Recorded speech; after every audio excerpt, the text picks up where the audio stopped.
Karena tidak semua orang Kristen itu berjalan bersama Tuhan. Hanya orang-orang yang memenuhi dan syarat dan ketentuan berlaku. Ada tanda bintang. Ya, bagi orang yang mau berjalan bersama Tuhan. Kita baca bersama Keluaran pasal 33. Iya, itu sudah bersin ya. Haleluya ya. Yang bersin tolong tutup mulut ya supaya tidak menyebarkan. Iya, Keluaran 33 judul perikopnya Musa meminta penyertaan Tuhan di gurun. Jadi kita ini semua membutuhkan penyertaan Tuhan. Sebab tanpa penyertaan Tuhan percuma rumah besar, punya segala macam yang megah, yang mewah. Kalau tidak ada Tuhan di dalamnya percuma. Sebaliknya walaupun rumah kita pas-pasan, kecil tapi ada Tuhan, ada sukacita, amin. Jadi pilih rumah besar atau kecil? Ada yang terjebak kecil, besar, kecil, besar ya. Biar enggak ngantuk ya. Yuk baca pasal 33 Keluaran ayat yang pertama, 1, 2, 3. Berfirmanlah Tuhan kepada Musa. Pergilah engkau dan yang telah kau pimpin keluar dari ke negeri yang telah kepada keturunanmu akan kuberikan negeri itu. 2, aku akan mengutus seorang malaikat berjalan di depanmu dan akan menghalau orang Kanaan, orang Amori, orang Het, orang Feris, orang Hewi, dan orang Yebus. 3, yakni ke suatu negeri. Sebab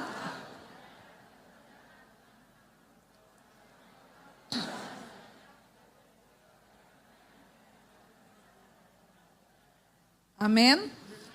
Saudara, jadi satu kali ketika Musa telah membawa bangsa itu keluar dari Mesir, di tengah padang gurun, Tuhan berfirman kepada Musa, pergi bawa bangsa ini menuju ke tempat, ke tanah perjanjian yang berlimpah susu dan madu. Tenang saja, aku akan mengutus malaikatku berjalan bersama-sama kalian di jalan. Dan malaikat itu yang akan berperang melawan orang Amori, orang Feris, orang Het, orang Yebus. Tenang, mereka semua akan dikalahkan oleh malaikat itu. Tapi aku tidak ikut berjalan bersama-sama kamu. Saudara, siapa di sini yang mau kalau Tuhan itu kirim malaikatnya berjalan bersama kita? Ya. Semua pergumulan hidupmu diselesaikan sama malaikat itu. Dia yang bertempur melawan semua. Engkau akan mengalami pertolongan Tuhan, pembelaan Tuhan, mujizat engkau alami. Tapi Tuhan tidak berjalan bersama engkau. Mau enggak? Mau atau tidak? Tapi ada mujizat loh. Ada pertolongan loh. Mau enggak? Yang enggak punya uang jadi ada uang, mau enggak? Yang benar. Ya, tapi enggak ada Tuhan, tapi ada uang, mau enggak? Pencitraan ini. Pasti pencitraan. Ya. Banyak orang Kristen mencari Tuhan karena mengharap pertolongan, mengharap mujizat. Ya ini Tuhan bilang, aku kasih malaikatku. Dia akan menyertaimu bersama-sama dengan engkau, tapi aku tidak ikut. Kira-kira kalau saudara yang ditanya begitu, jujur saja, tidak usah pura-pura. Ya, mujizat terjadi, kau tidak punya uang jadi punya uang. Bahkan kau sakit sembuh karena ada malaikat yang menyatakan mujizatnya atas perintah Tuhan loh. Tapi Tuhan bilang, aku tidak mau bersama-sama dengan kau. Kenapa Tuhan harus melakukan hal itu saudara? Karena dia sudah terlanjur berjanji kepada Abraham, Ishak dan Yakub akan membawa bangsa ini keluar dari Mesir menuju ke tanah yang akan dia berikan kepada Abraham menjadi tanah pusaka dari Israel. Dia sudah terlanjur berjanji dan Tuhan tidak bisa menarik janjinya. Jadi dia bilang gak apa-apa, kamu jalan aja, mujizatku menyertai, kemenangan menyertai. tapi aku enggak ikut. Dan persoalannya kenapa Tuhan enggak ikut? Ayat ini berkata, sebab engkau ini bangsa yang apa? Tegar tengkuk. Tahu enggak tegar tengkuk itu? Keras kepala, kepala batu. Enggak mau bertobat, enggak mau ditegur, enggak mau dikasih masukan, enggak mau dinasehati. Ada enggak orang begitu di sini? Wih. Nah, sekarang ketahuan toh bahwa Tuhan tidak berjalan bersama kau. Tadi saat semua angkat tangan, Tuhan berjalan bersama kau, angkat tangan. Ya, tapi kalau saudara jadi orang enggak mau bertobat, keras kepala, kepala batu, enggak bisa dinasehati, enggak mau berubah, sombong, angkuh, hidup lagi. Nah itu dia orangnya. Yang Tuhan tidak mau berjalan. Tapi Tuhan sudah terlanjur berjanji kepada Abraham, Ishak dan Yakub bahwa keturunannya akan mendiami satu negeri yang sudah Tuhan janjikan. Jadi sekalipun mereka ini tidak mau bertobat, keras kepala, kepala batu, Tuhan bilang gak apa-apa, masuki aja. Bahkan malaikatku akan menyertai kamu. Jadi jangan senang kalau hidupmu itu aman-aman saja. Kalau keuanganmu baik-baik saja. Kalau kau merasa ada mujizat, belum tentu itu Tuhan ada bersama dengan engkau. Apa tolak ukur tanda yang menjadi materai bahwa Tuhan bersama dengan kita? Waktu kita hidup di dalam pertobatan. Waktu kita ini punya hati yang mudah berubah. Kalau ada kepahitan, benci sama orang, firman Tuhan suruh mengampuni, mau enggak mengampuni? Amin.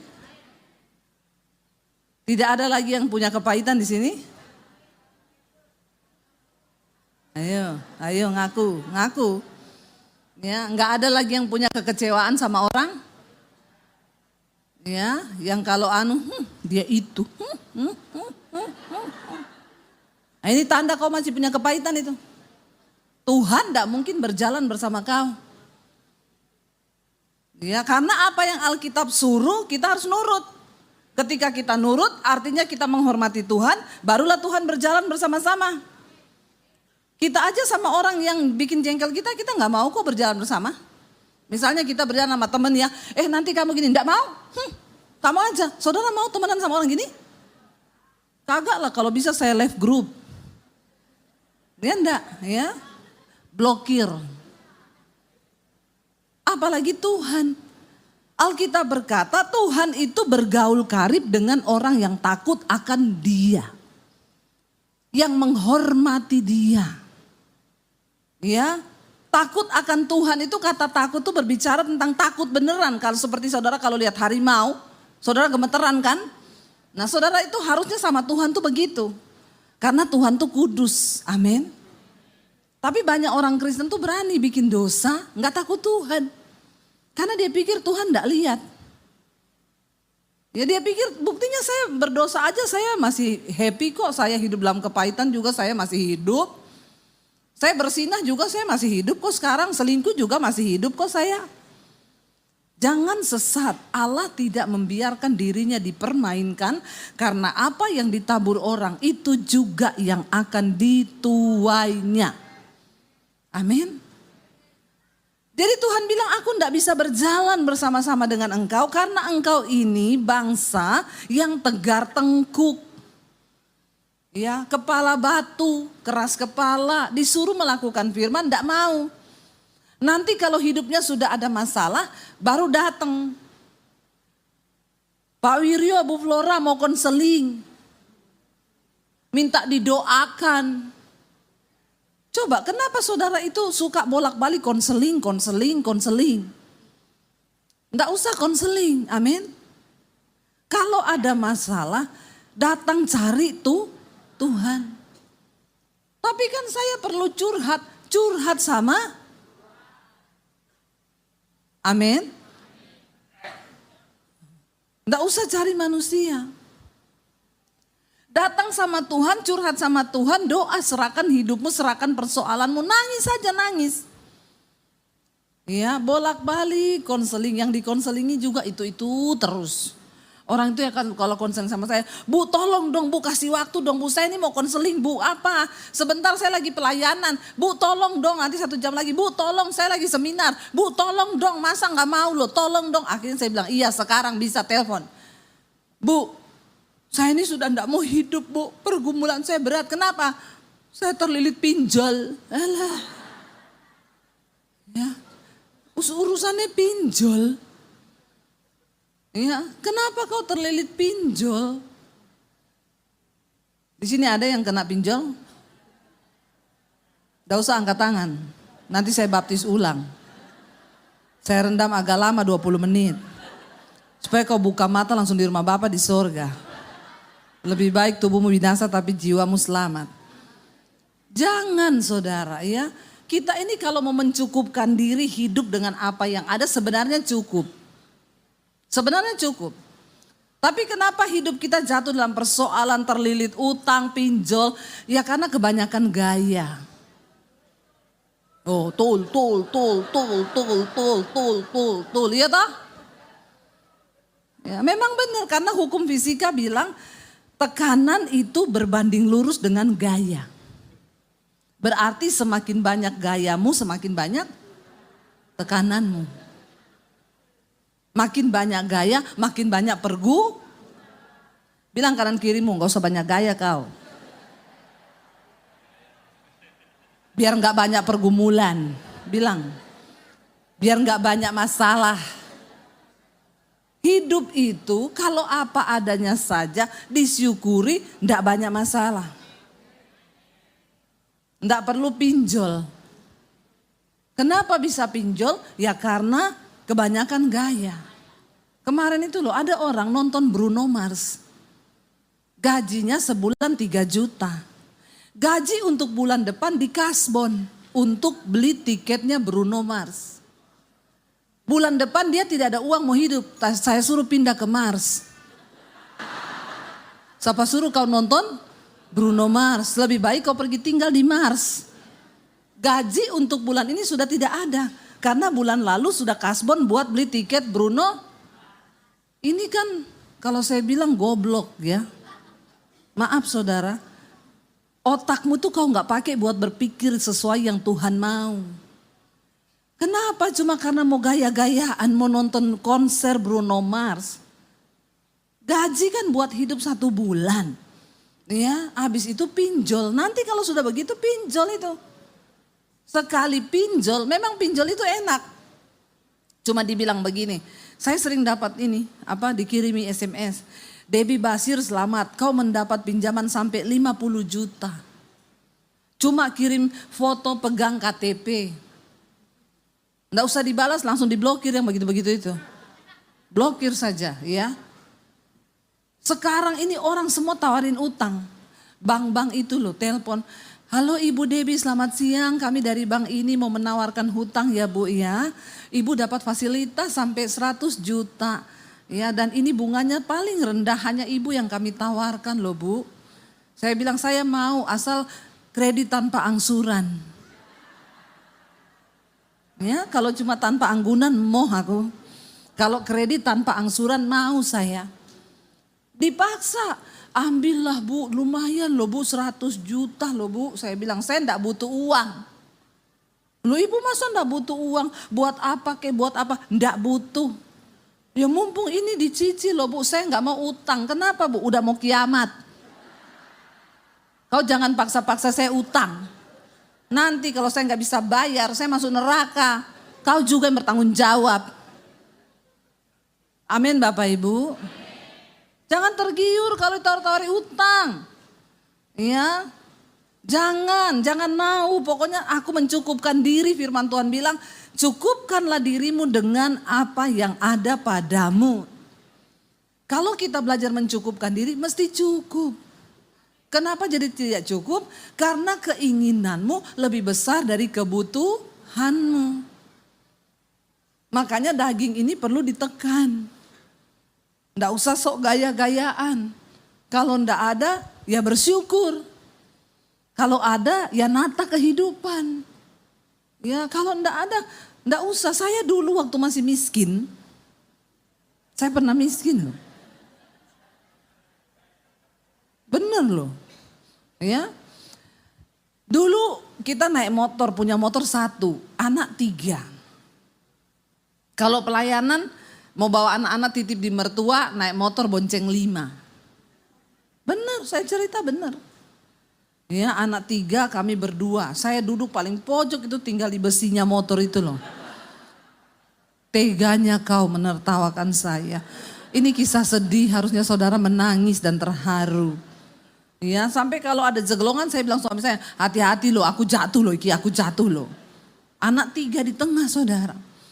Ya, ada orang bilang, beli mobil aja, bisa cicil kok. Saya bilang enggak, aku enggak mau utang. Biar saya menderita begini enggak apa-apa, yang penting saya enggak ada utang. Ada orang bergaya saudara, demi gaya, kelihatan wow. Ya, padahal gaji enggak cukup. Kau enggak berhikmat, akhirnya kau pinjam sana, pinjam sini, kau bikin repot hidupnya orang. Kau sudah menjadi batu sandungan buat orang loh. Ya saya jalani, mau susah senang ya enggak apa-apa. Saya dulu kalau dapat gaji 50.000, yang nomor 1 saya beli itu beras. Kenapa? Enggak ada yang lain enggak apa-apa, yang penting tetap ada beras, kita enggak lapar. Ya masih bisa bikin bubur, kasih garam, udah enak makan dengan ucapan syukur, amin. Yang penting gak dikejar utang. Itu kan begitu hidup. Ya. Jadi Tuhan itu memberikan kita kemampuan untuk bertahan hidup. Gak akan ada orang itu kekurangan, kelaparan. Kalau kita menjalani hidup ini dengan benar di hadapan Tuhan. Ya, dan gak ada orang meminta-minta kata Tuhan kalau kita mau bekerja. Saya dulu pernah jualan jus di pinggir jalan sampai jam 12 malam. Sudah pendeta, sudah. Ya kadang lagi jualan gitu orang datang, ibu pendeta ya iya, saya enggak malu. Yang penting saya enggak mencuri. Yang penting saya enggak utang kanan kiri. Saya mencukupkan diri saya, sampai jam 12 malam saya jualan jus. Masih ada tempatnya di Solo sampai sekarang, kalau pergi ke Solo saya bilang sama suami, lewat di situ, lewat tempat kita jual jus dulu. Saya jalani saudara. Apakah saya marah dengan Tuhan? No. Ya, saya tahu Tuhan harus mengizinkan setiap proses kita jalani, kita lewati supaya kita itu hidup ini adalah proses pembelajaran. Setiap penderitaan yang kita alami itu akan membawa hidup kita ini semakin bijaksana. Kalau kita mau berjalan bersama Tuhan, ambil hikmah dari setiap proses. Jangan hidup dari dulu sampai sekarang gak berubah-berubah. Ada satu kesesatan yang paling menyesatkan di kalangan gereja dan orang Kristen yang sering kali tidak disadari. Apa itu? Waktu saudara menjadi orang Kristen, duduk puluhan tahun di kursi gereja, tapi hidupmu tidak pernah berubah. Itu sesat. Yang kepahitan tetap kepahitan. Yang marah tetap marah, yang kecewa tetap kecewa, yang merokok tetap merokok. Yang bersinah tetap bersinah, yang selingkuh tetap selingkuh. Hidupmu tidak pernah berubah. Engkau sedang tersesat. Makanya Yesus memberikan nasihat tentang pengajaran sesat. Yesus gak ngomong gini loh, hati-hati dengan pengajaran sesat. Kau nanti berdoa di bawah pohon tuh kau sesat. Enggak, Yesus bilang apa? Dari buahnya lah kau bisa tahu mana yang sesat, mana yang tidak. Dari buahnya, kalau hidupnya enggak berubah, ya dia tersesat, walaupun Kristen. Kenapa Tuhan enggak mau berjalan dengan bangsa Israel? Karena Tuhan bilang kamu itu keras kepala, enggak mau berubah. Tapi ada masalah minta didoakan terus, biar pendeta siapa yang turun dari langit mau doakan saudara. Kalau saudara sendiri tidak mau menjadi pelaku firman, percuma. Amin. Ya apalagi mau konseling terus. Ya Ibu Debbie saya mau konseling Bu, suami saya itu loh Bu. Suami saya itu pemarah, tukang selingkuh, pelit lagi. Hidup lagi. Ya saya cuma bilang doakan saja suamimu itu begitu. Ya kok Ibu cuma suruh saya berdoa? Lalu saya mau suruh cerai? Alkitab bilang doakan. Masih bantah lagi saudara. Ibu sih enggak tahu suami saya, aku enggak mau tahu suamimu. Karena itu suamimu, bukan suamiku. Ya. Ibu sih enggak rasa bagaimana suami saya, ya aku mau rasa suamimu. Orang saya punya suami sendiri kok, ngapain saya rasa suami saudara? Ya, enak aja. Nanti nih, itu tapi ibu nggak tahu dia itu beginilah. Dulu siapa yang suruh kau nikah sama dia? Itu sudah nasibmu yang harus kau bayar. Nanti saya tanya, ibu sudah baca Alkitab belum? Sudah. Sudah pernah dapat nasihat tentang suami yang belum bertobat? Oh emang ada. Nah ini. Ada bu, nasihat di Alkitab tentang suami yang belum bertobat. Apa itu? Nanti saya bacakan. Hai istri-istri, jika engkau bersuamikan seorang yang belum bertobat, maka menangkanlah suamimu tanpa perkataan, hanya dengan perbuatan. Agar suamimu melihat bagaimana saleh dan murninya istrinya itu, sehingga dia bisa percaya kepada Tuhan Yesus. Nanti saya bacakan begitu itu. Oh ada tuh di Alkitab. Lah berapa puluh tahun kau jadi Kristen, kenapa kau enggak tahu itu ayat? Kenapa hidup kita ini menderita? Cuma satu, karena saudara itu enggak sungguh-sungguh mau membaca firman Tuhan dan melakukannya. Semua persoalan di hidup kita itu ada di Alkitab, jadi enggak usah cari-cari Bu Flora, enggak usah cari-cari Pak Wiryo mau konseling. Orang yang konseling itu orang yang malas baca. Amin. Bilang kanan kirimu, bertobat. Gak usah konseling-konseling terus. Minta didoakan terus. Ya kenapa kau konseling terus? Karena kau gak mau baca Alkitab. Ada semua loh jawabannya di Alkitab itu ada. Masalah apapun, keuangan ada. Hutang piutang ada. Orang miskin ada karena kau malas gak mau kerja. Orang yang gak mau kerja janganlah ia makan. Ada di Alkitab. Tapi nanti jemaat kalau dikasih ayat itu kepahitan. Masa ada pendeta kasih saya ayat ndak kerja ndak makan. Lah kalau kau menentang firman Tuhan itu artinya engkau menentang Tuhan. Karena barang siapa yang tidak menjadi pelaku firman, engkau itu seperti orang yang mengamat-amati mukanya depan cermin. Lalu dia lupa mukanya lalu dia pergi. Orang seperti itu menipu dirinya sendiri. Amin Bapak Ibu.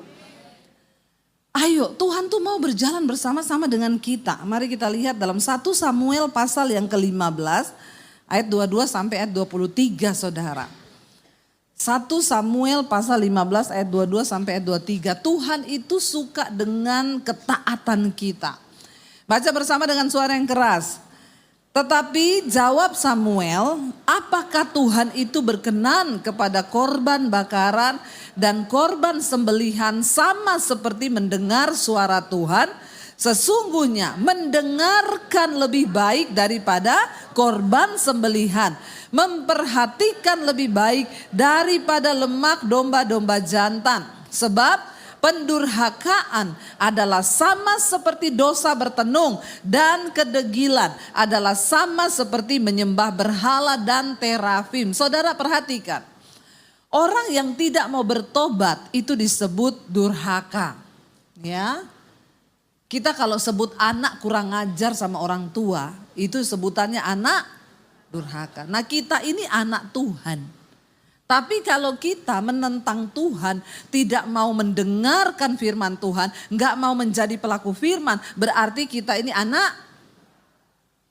Dan ayat ini berkata, dosa pendurhakaan sama seperti dosa bertenung. Dan kedegilan, apa itu kedegilan? Hatinya itu keras, keras hati kepala batu, degil. Ya itu sama dengan penyembah berhala. Jadi orang yang tidak mau bertobat, kenapa tadi saya bilang sesat? Karena ternyata memang orang yang durhaka dosanya itu setara dengan penyembah berhala. Makanya Yesus bilang sesat. Dosa pendurhaka itu seperti dosa bertenung. Itu bobotnya sama loh di hadapan Tuhan. Kalau kita hidup menjadi orang percaya tapi hidup kita gak berubah-berubah.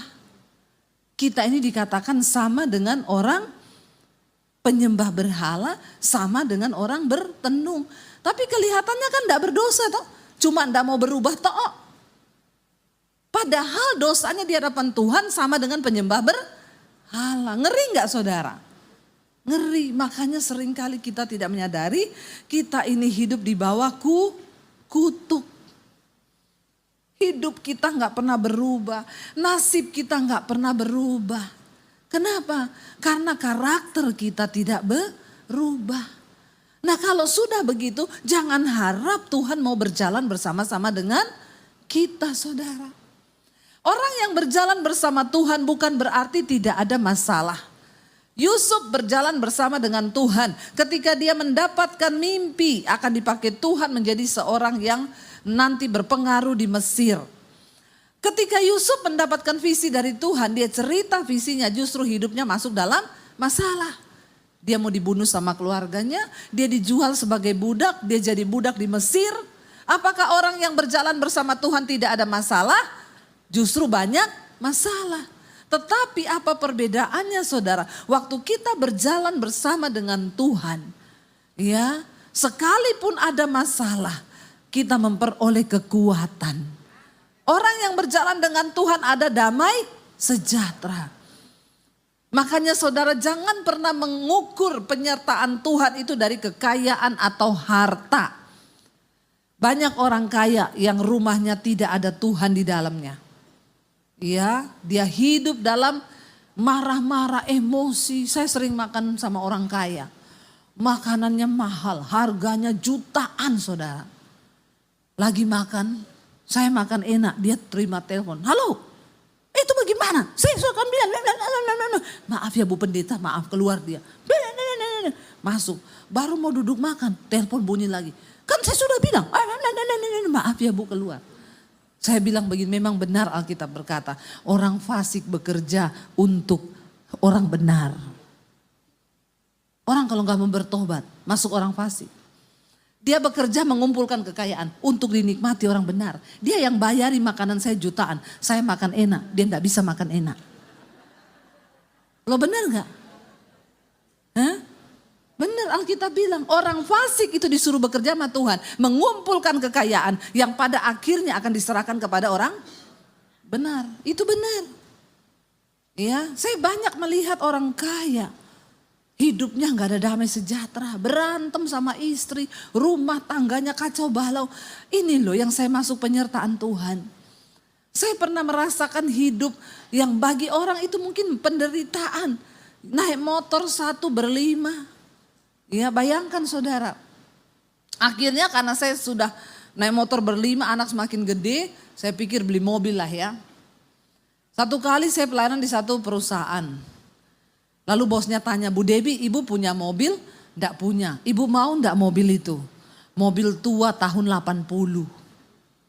Ya saya bilang, oh mau Pak kalau dikasih. Iya suami bisa nyetir enggak bisa, suruh datang ambil aja. Suami saya datang ambil, saya bilang, "Say, kita dikasih mobil, cepat ke sini ambil." Mobil tua memang, 80 tahun 80. Suami saya bawa pulang, sudah bawa pulang kita menikmati mobil tua ini, besoknya ditelepon sama sekretarisnya, "Ibu mobil itu ibu mau bayar cicil atau cash?" Jangan tertawa saudara, ini menyakitkan. Saya bilang, "Oh itu dijual tuh." "Iya Bu, jadi mobil itu kemarin itu ditarik, ada nasabah beli tapi dia nggak bisa bayar, macet kreditnya. Mobil tua. Jadi berapa Mbak? Kalau ibu bayar cash 7 juta. Ini 20 tahun lalu ini, waktu saya masih di Solo, anak saya masih kecil. Kalau ibu mau bayar cash 7 juta, tapi kalau ibu mau cicil jadi 14 juta. Tolong saudara, kalau kau sudah kaya, jangan kau pelit ya. Apalagi sama hamba Tuhan. Saya sih merasa terperdaya sih waktu itu. Tapi karena saya juga sudah malu mau balikin, akhirnya saya bilang, ya wes gini aja lah saya cicil, saya enggak ada duit 7 juta untuk bayar. Saya cicil ya berapa Bu, sebulan 500 ribu, ya udah jadi 14 juta. Udah kami beli mobil itu. Karena mobil tua, ya itulah mobilnya itu jadi mobil namanya dalam nama Yesus. Kenapa? Karena tiap kali mau naik tanjakan, suami saya menoleh ke belakang, "Dek, anak-anak berdoa ya dalam nama Yesus, biar enggak mogok." Tiap kali mau naik tanjakan berdoa deh kita semua dalam nama Yesus. Beneran mogok. Mogok. Saya turun dari mobil, cegat beca, anak saya 3 tak angkut ke beca. Ya kadang suami saya bilang dorong sedikit ya saya, oh dorong. Makanya tuh kalau cari istri yang seperti saya. Nggak usah tepuk tangan. Menyakitkan.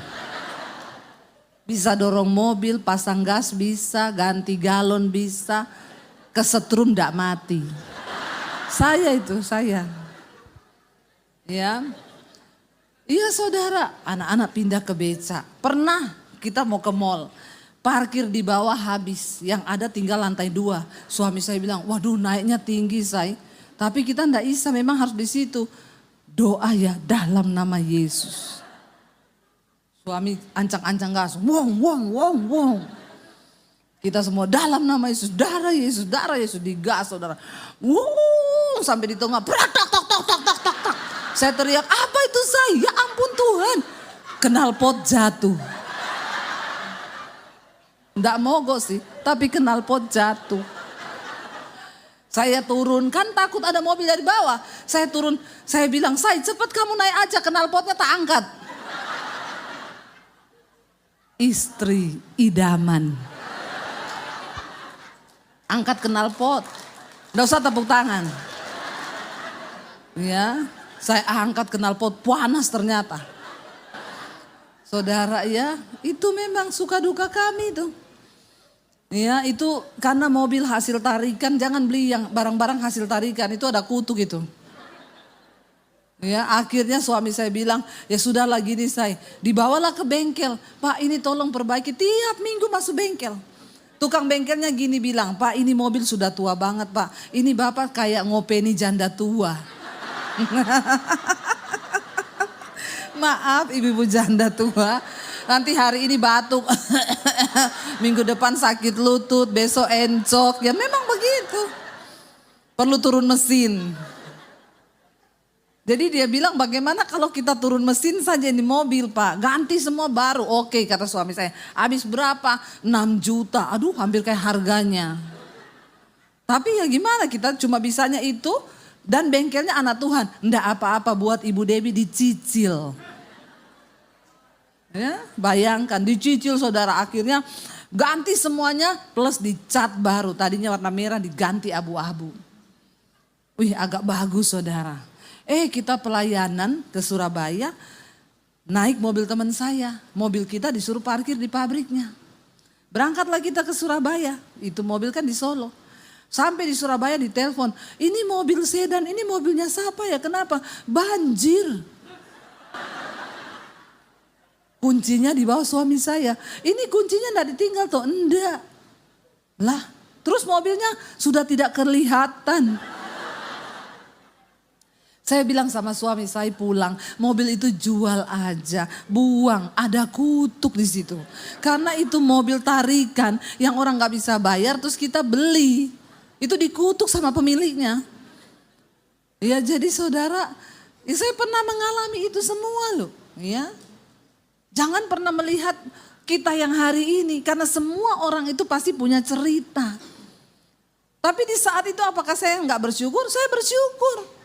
Mau pelayanan teman saya telepon, kita kan nanti KKR-nya di sini jauh ya. Aku tak nebeng di mobilmu ya, soalnya saya naik motor, ini kan udah mendung. Oh iya datang aja. Datanglah dia, motornya parkir di rumah saya. Naik mobil, hujan deras, kebanjiran di mobil, hujan bocor. Dia susah tempel-tempelin tisu, dia bilang kalau tahu tadi saya naik motor saja daripada begini naik mobil tapi belt bocor sana bocor sini. Saudara, tapi ya kami menikmati dengan ucapan syukur. Memang kita harus melewati itu. Berjalan bersama Tuhan bukan berarti nggak ada masalah, tapi ada damai sejahtera. Ya, ketimbang orang lain yang kelihatannya wow, tapi dalam hidupnya nggak ada damai sejahtera, buat apa? Ya, ketika orang-orang hebat di Alkitab berjalan bersama Tuhan, mereka melewati semua kesusahan. Tapi apa yang pada akhirnya membuat mereka bersuka cita? Karena mereka taat mendengar suara Tuhan. Makanya Alkitab berkata, berbahagialah kalau kamu menderita karena kebenaran. Karena roh kemuliaan itu ada padamu. Kita menderita karena kebenaran, bersyukur. Jangan sampai kita menderita karena kebodohan kita sendiri, karena dosa kita. Tapi kalau kita menderita karena kehendak Tuhan, mengucap syukurlah. Itu berarti roh Allah, roh kemuliaan ada di dalam hidup kita. Amin. Waktu kita mengucap syukur bersama Tuhan, berjalan bersama Tuhan, Tuhan itu pasti menyatakan kemuliaannya. Kita lihat yang terakhir, Musa berkata apa kepada Tuhan? Kembali ke Keluaran 33 ayat yang ke-12, saudara.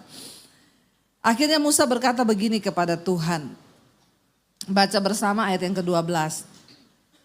Lalu berkatalah Musa kepada Tuhan, memang engkau berfirman kepadaku, suruhlah bangsa ini berangkat. Tetapi engkau tidak memberitahukan kepadaku siapa yang akan kau utus bersama-sama dengan aku.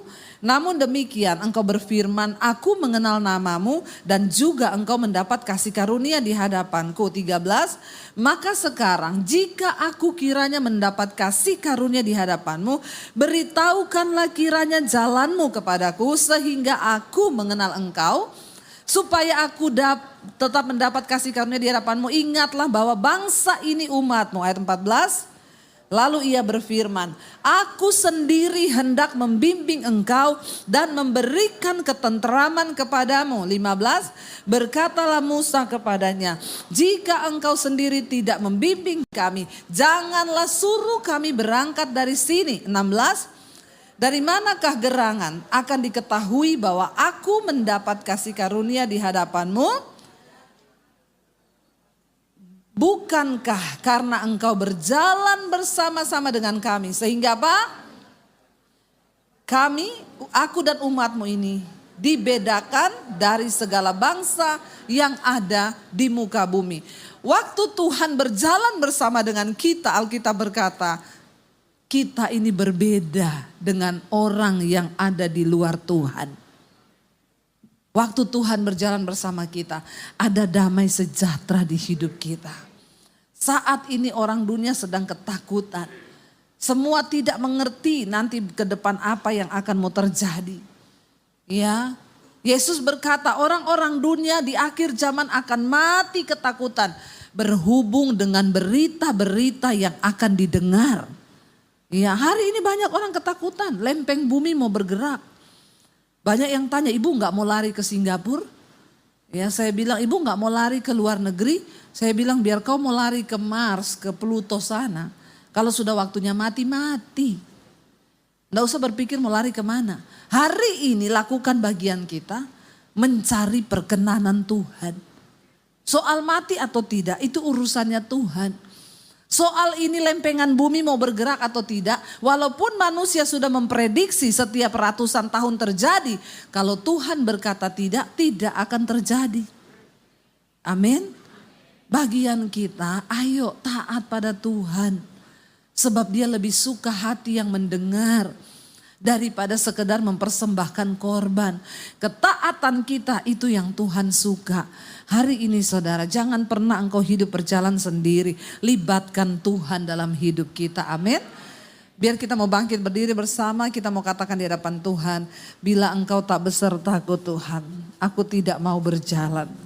Kami perlu Tuhan dalam hidup kami. Biar engkau yang tuntun langkah hidup kami Tuhan. Katakan bersama pujian ini di hadapan Tuhan.